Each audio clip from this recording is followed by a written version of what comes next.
Just we are going to teach and learn this subject pathology for the student of BHMS second, and today's topic is necrosis. Okay? Its causes, types and fate. First of all, we should know what is necrosis and how we can define the necrosis. So first of all, definition of the necrosis. The localized death of the living cells as from infection or the interruption of blood supply. Necrosis means cellular death of the cell in the living body due to disease, toxin or injury, and indicates the most serious irreversible effect on the cell. Necrosis is to be differentiated from necrobiosis. अर्थात living cell का जो localise death होता है, जो संक्रमण के द्वारा हो या ब्लड सप्लाई में कहीं कोई तरह का बाधा हो, इंटरप्शन हो। दूसरे तरह से अगर बोले तो नेक्रोसिस का मीनिंग होता है death of the cells in the living body. एक लिविंग बॉडी में सेल का डेथ होना ड्यू टू डिजीज, रोग की वजह से, टॉक्सिन की वजह से, इंजुरी की वजह से, जो most serious irreversible effect on the cell, necrosis is to be differentiated from necrobiosis. Now, what is necrobiosis? Means physiological or gender death of the cell in consequence of degenerative retrograde process.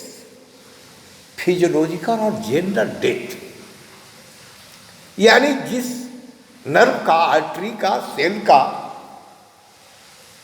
विशेष तौर पर cell का, जो blood के संचार में कारगर होता है,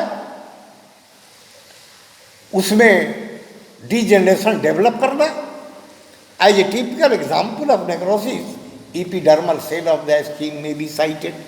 जो स्किन का हमारा जो एपिडर्मल लेयर है, जो उसमें एपिडर्मल सेल है, उसके द्वारा this cells as they come to the surface from the basal layer from dead keratinise cells which are subsequently डिस्क्वामेटेड।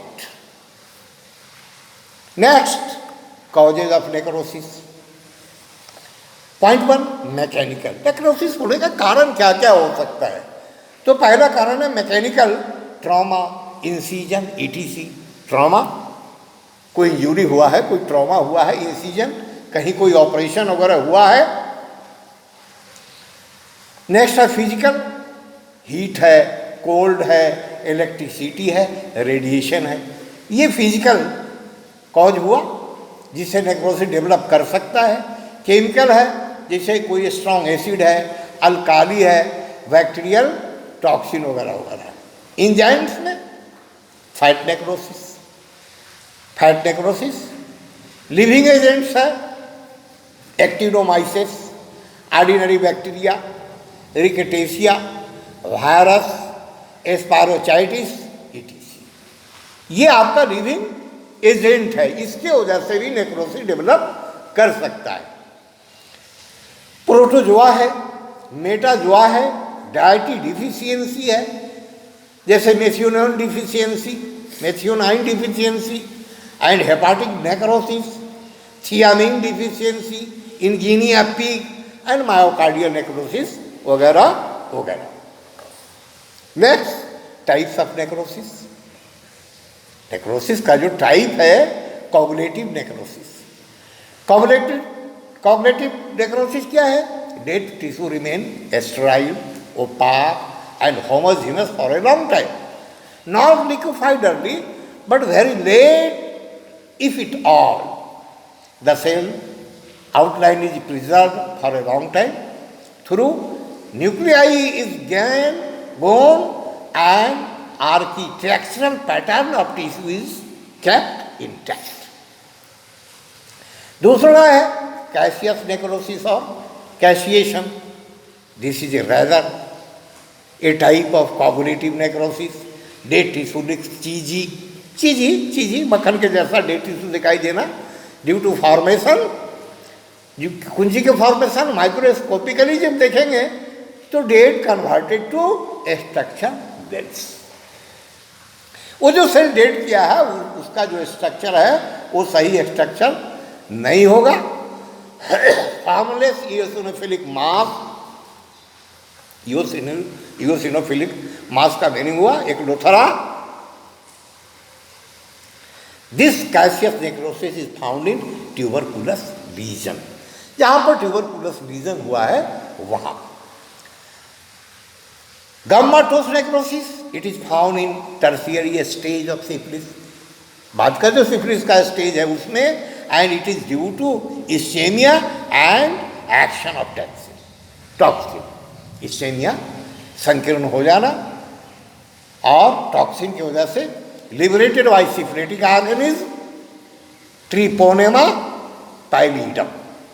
There is localised area of destruction which is characterized by necrosis followed by liquefaction and fibrosis. जब microscopically देखेंगे तो क्या मिलेगा? A structureless eosinophilic mass and very faint cell outline. फिर microscopic में necrosed part is greenish white soft elastic and rubbery in feel. Elastic and rubbery in feel, जिसमें elasticity हो, rubber के जैसा हो. पोलिकोटिव लिक्विफैक्टिव नेक्रोसिस ये क्या है? लिक्विफिकेशन स्टार्ट वेरी अर्ली, जैसे infarction of brain and suppuration. If there is infarction in the brain. Infarction in the brain का मतलब क्या हुआ कि कुछ दूर तक up to some extents the circulation of blood is become stop. It is called the stage of infarction. Easily removed and encapsulation of liquid fibrous wall of astrocytes occur and result in formation cyst within brain. और जिसकी वजह से brain में एक cyst का निर्माण हो जाता है. अगला है फोकल नेक्रोसिस. ये फोकल नेक्रोसिस क्या है? When a small areas of some organs like liver, spleen, lymph nodes etc. Liver में, स्प्लीन में, लिम्फ नोड वगैरह वगैरह में undergo necrosis. This is called focal necrosis. This is found in some diseases जैसे typhoid में, diphtheria में, west disease वगैरह में. अगला है फैट नेक्रोसिस. ये फैट नेक्रोसिस क्या है? When fatty tissue undergoes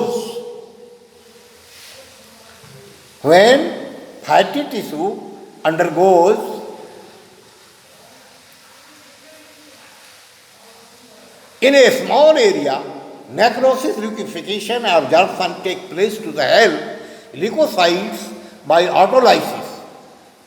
अगला है formation of abscess due to invasion of pyogenic organism. Pyogenic organism means वो ऑर्गेनिज्म जिसके वजह से इन्फेक्शन डेवलप करे, है ना. एब्सेस और पस में from the area of necrosis, जहाँ एब्सेस डेवलप किया या पस आया नेक्रोसिस के क्षेत्र से. Fibrosis by repairing process fibrous tissue fill up the gap where is sloughing dead tissue, जैसे लीवर में, हार्ट में, ब्रेन में वगैरह वगैरह. इनकैप्सुलेशन में क्या है? If the dead area is too deep and living tissue remain satisfied by formation of fibrous tissue surrounding it. Next classification. Calcium gets deposited at dead tissue and calcified. वहाँ पर calcified spot दिखाई देगा यहाँ, यानी वहाँ पर calcification हुआ है. जैसे ट्यूबरकुलर लीजन में, ट्यूबरकुलोसिस के लीजन में अगर ये अब एक्सरे का रिपोर्ट आता है कि old calcified spot seen, X-ray chest का रेडियोलॉजिस्ट लोग रिपोर्ट करता है। तो ट्यूबरकुलोसिस एक ऐसा डिजीज है जो एक बार ट्यूबरकुलोसिस हुआ है तो कुछ ना कुछ शेडो वो आजीवन देता रहेगा। जब एक्सरे चेस्ट हम कराएंगे, हिस्ट्री है 5 साल 10 साल पीछे का कि पल्मोनरी ट्यूबरकुलोसिस हुआ था, तो वहाँ पर old calcified spot seen X-ray में हम ओल्ड कैल्सिफाइड स्पॉट सीन का रिपोर्टिंग करेगा। इससे जाहिर हुआ कि that spot is treated spot of tuberculosis. अगला है ossification. In calcified area there may be actual लेवलाई ऑफ बोन। अगला है may persist as such for a long time, वो लॉन्ग टाइम तक परसिस्ट कर सकता है, जैसे सिवकेस्ट्राम, सेकेंडरी इन्फेक्शन ईटीसी, यानी उसमें सेकेंडरी इन्फेक्शन भी हो सकता है। अब प्राइमरी इन्फेक्शन और सेकेंडरी इन्फेक्शन के बारे में हम लोग 2 मिनट चर्चा कर ले कि ये सेकेंडरी इन्फेक्शन क्या है, प्राइमरी इन्फेक्शन क्या है। आज फॉर एग्जाम्पल कि किसी पेशेंट को पल्मोनरी ट्यूबरकुलोसिस हुआ है। अब पल्मोनरी ट्यूबरकुलोसिस हुआ है तो हम डॉक्टर लोग उसका, हमारा जो फोकस होता है, मोड ऑफ ट्रीटमेंट होता है, वो ओनली ट्यूबरकुलर ड्रग्स दे ही के ही उसका ट्रीटमेंट करने का हम लोग काम करते हैं। बट हम ट्रीटमेंट दे रहे हैं, पेशेंट का रिस्पॉन्स नहीं हो रहा है, न क्लिनिकली, न रेडियोलॉजिकली, न पैथोलॉजिकली हमारा पेशेंट डेवलप कर रहा है, अच्छे की तरफ जा रहा है, उस समय हमें गौर करना पड़ेगा कि ऐसा तो सेकेंडरी इन्फेक्शन भी नहीं है। सेकेंडरी इन्फेक्शन का मीनिंग हुआ कि ट्यूबरकुलर के बाद कोई बैक्टीरियल इन्फेक्शन तो और नहीं हुआ है, जैसे कोई भी स्टेफाइलोकोकल, नियोकोकल किसी तरह का इन्फेक्शन तो नहीं हुआ है। उस इन्फेक्शन को रूल आउट करना और उसके हिसाब से उसका ट्रीटमेंट करना, उस तरह का एंटीबायोटिक्स देना, तब जाके पल्मोनरी ट्यूबरकुलोसिस पर काबू पाया जा सकता है। तो हम लोग समझ गए कि what is primary infection and what is secondary infection. Okay, rest in next class.